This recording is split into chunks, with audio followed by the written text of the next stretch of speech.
Hello, and welcome back to Educating Isabella, Rock and Roll 101, the podcast where we bridge the generations through the timeless pulse of rock and roll. I'm your host, Michael, a self-confessed rock and roll tragic who's on a mission to introduce my friend and collaborator's granddaughter, Isabella, that 17-year-old vinyl-collecting, concert-chasing Swiftie extraordinaire, to the legends she's missing out on. Isabella, if you're listening, and I know you are, because you promised after that Fleetwood Mac homework, today's episode is a big leap forward. We're jumping to the neon-soaked, shoulder-padded glory of the 1980s. No more Chuck Berry riffs or Fleetwood Mac drama. We're talking synths, style, and the birth of the music video as we know it. You see, Isabella, every decade has its undisputed king or queen of pop culture. The 50s had Elvis shaking up the world with his hips. The 60s, the Beatles, twisting and shouting their way into history. The 70s gave us the Eagles, soaring on those harmonious wings of escape. Fast forward to today, and it's Taylor Swift reigning supreme with her storytelling anthems and Easter egg empire. But in the 80s, that crown went to Duran Duran and the glittering New Romantics movement. They weren't just a band, they were a visual revolution, turning MTV into their personal playground and making teenage hearts race from Birmingham to New York.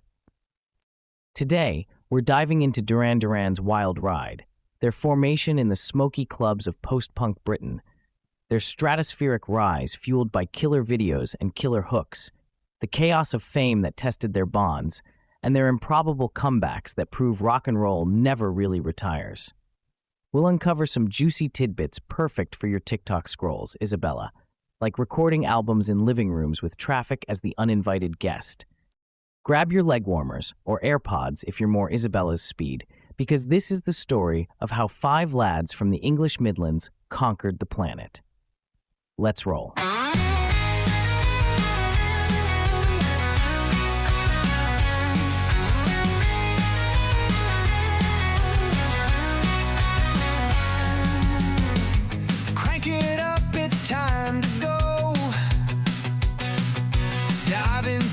Stories you don't know, from pounding drums to electric thrills, rock history giving you the chills. Educated Isabella, hear the tales unfold. Is a rocks bringing legends bold, from the riffs to the licks and the rebels call. It's the heart and soul of it all.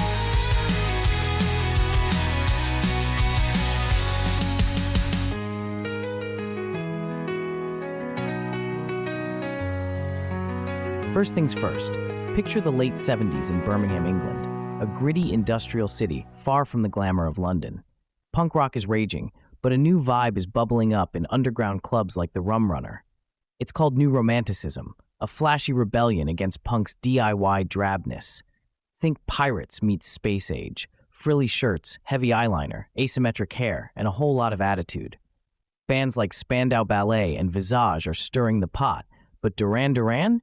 They were about to turn it into a global feast. The band formed in 1978 when 2 schoolmates, Nick Rhodes on keyboards and John Taylor on guitar, later switching to bass, teamed up with singer Stephen Duffy. They named themselves after the villain Dr. Duran Duran from the trippy sci-fi flick Barbarella, because why not start with a nod to Jane Fonda in Space Lingerie? And if you've never seen the film, I suggest you do. It is a true cultural milestone. Back to our story. Early lineups shuffled like a bad Tinder swipe, bassists, drummers, even a clarinet player. But by 1980, it clicked. Enter Simon Le Bon on vocals, scouted by the Taylor's girlfriends while he was dressing as a pirate in a shop window. True story Isabella, that's how legends are born. Add guitarist Andy Taylor and drummer Roger Taylor, no relation to John, and boom, the Fab Five was locked in. Their sound? A cocktail of punk energy, Cheek's funky grooves, and Kraftwerk's icy synths.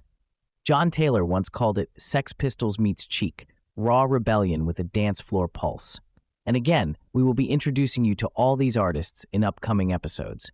For now, just know that they were important in the era. Our heroes, Duran Duran, honed their chops DJing and doormanning at the Rum Runner, blending jazz-funk nights with their own demos. By 1981, EMI signed them after a bidding war, and their self-titled debut dropped. Tracks like Planet Earth and Girls on Film cracked the UK Top 20. That Girls on Film video? Oh boy, mud wrestling models in lingerie. It got banned by the BBC, but MTV ate it up. Speaking of which, did you know Duran Duran's Girls on Film video was so steamy it got censored? But it helped launch MTV, the network that turned music into movies in the 1980s, not the MTV you see today. Now, Isabella, if Taylor Swift owns the Eras Tour with her narrative videos, Duran Duran invented that game. Enter MTV, launching in 1981 like a rocket from suburbia. They needed content. Flashy, young British acts to fill airtime since they couldn't afford Beatles clips. Duran Duran delivered.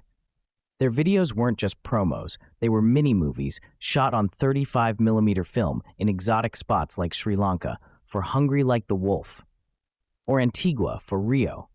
Director Russell Mulcahy, later of the movie Highlander fame and an Australian by the way, turned them into swashbuckling adventures, yachts, chases, and Simon Le Bon crooning like a Bond villain.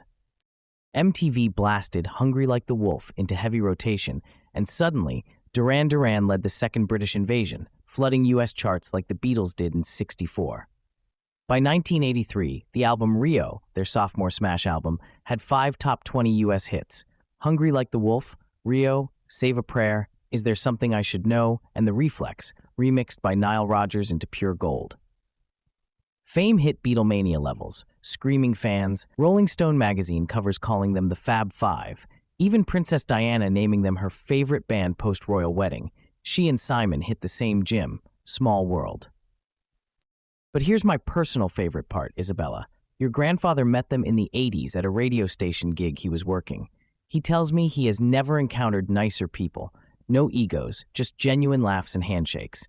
They signed autographs for hours, chatted football, and posed for every blurry Polaroid. In an era of rock star excess, Duran Duran stayed grounded. Memorable day? Understatement of the century. The 80s peak was a whirlwind. Seven and the Ragged Tiger, 1983, went straight to UK #1, with Union of the Snake videos dropping on MTV before radio singles. Genius marketing. They scored a James Bond theme with A View to a Kill, 1985, topping US charts. Live Aid? That mega live concert that went around the world via satellite with performers in the UK and US. Well, Duran Duran headlined in Philadelphia, though Simon's off-key note became the bum note heard round the world. We've all been there. Band-Aids, Do They Know It's Christmas? Featured Simon's verse, proving their heart matched their hooks. But fame's a double-edged sword. Excess crept in, parties, substances, burnout. Andy and Roger Taylor bailed in 85-86 for solo ventures. Andy joined the power station with John's bass heroics. The core trio, Simon, Nick, John, pushed on with Torious 1986, a funkier pivot produced by the Harlem Mafia. That's Nile Rodgers and crew. It hit top 10, but the magic felt fractured. The late 80s brought Big Thing and Liberty, solid, but no fireworks. Lineup tweaks included guitarist Warren Cucurullo and keeping the flame alive through side projects like Arcadia, Simon's moody supergroup. Then, the 90s, a wilderness. John Taylor dipped out in '97 for rehab and solo stints. Albums like Medazzaland and Pop Trash tanked commercially. Duran Duran seemed done, a relic of big hair and bigger dreams. But rock and roll loves a comeback, Isabella, much like how Billie Eilish samples 60s vibes or Harry Styles channels glam. Enter 1993's self-titled The Wedding Album, named for bandmates' nuptials, not romance overload. Recorded in a cozy London townhouse, yes, a living room setup, it captured raw magic. Simon Le Bon later quipped you could hear street traffic bleeding in, adding that urban grit. Tracks like Ordinary World and Come Undone, the latter penned as a birthday gift to Simon's wife, soared to top 10s worldwide. It sold millions, proving Duran Duran could evolve without losing soul. Proof that sometimes stripping everything back is the biggest power move of all. They've kept at it. Reunions in 2001, Astronaut, 2004. Collabs with Timbaland on Red Carpet Massacre, 2007. Mark Ronson's Polish on All You Need Is Now, 2010. Paper Gods, 2015, and Future Past, 2021, nodded to Nile Rodgers' influence.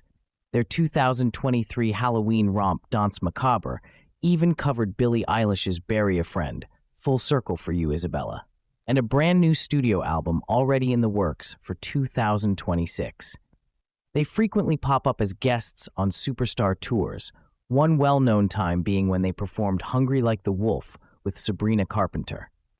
In 2022, they finally got their due, induction into the Rock and Roll Hall of Fame, where Andy Taylor's poignant letter about his health battle was read aloud, touching hearts worldwide.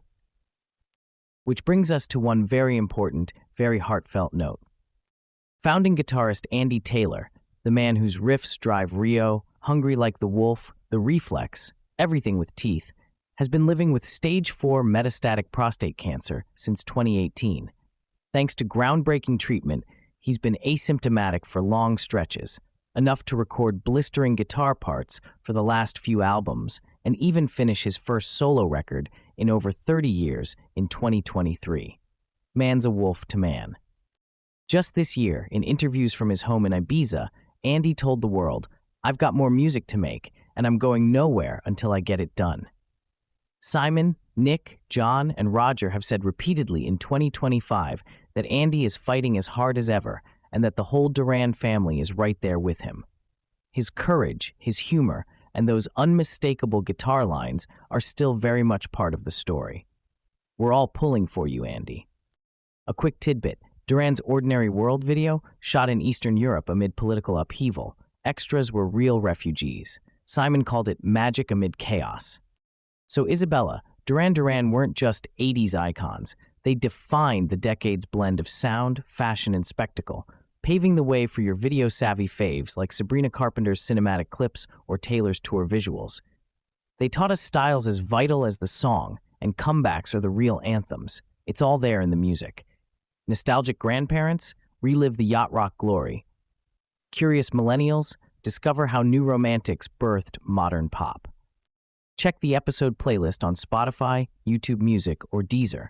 Planet Earth, Rio, Hungry Like the Wolf, The Reflex, Ordinary World, Come Undone, A View to a Kill, Save a Prayer, Notorious, Girls on Film, and that Eilish cover for Good Measure. They're all there. It'll build your rock history knowledge, one banger at a time. Now, Isabella's homework. This week's assignment, stream the wedding album straight through, like we did vinyl back in the day. Notice the living room intimacy. Crank it loud and imagine Birmingham traffic jamming along. Report back which track slays hardest and how's it echo your modern playlist. Thanks for tuning in, Rock Family. Hit subscribe, share with your crew, and we'll catch you next time when we'll visit another worldwide supergroup, this time from Sweden and their disco dynasty. Until then, keep the music alive. This is Michael, signing off from Educating Isabella, Rock and Roll 101. Rock on.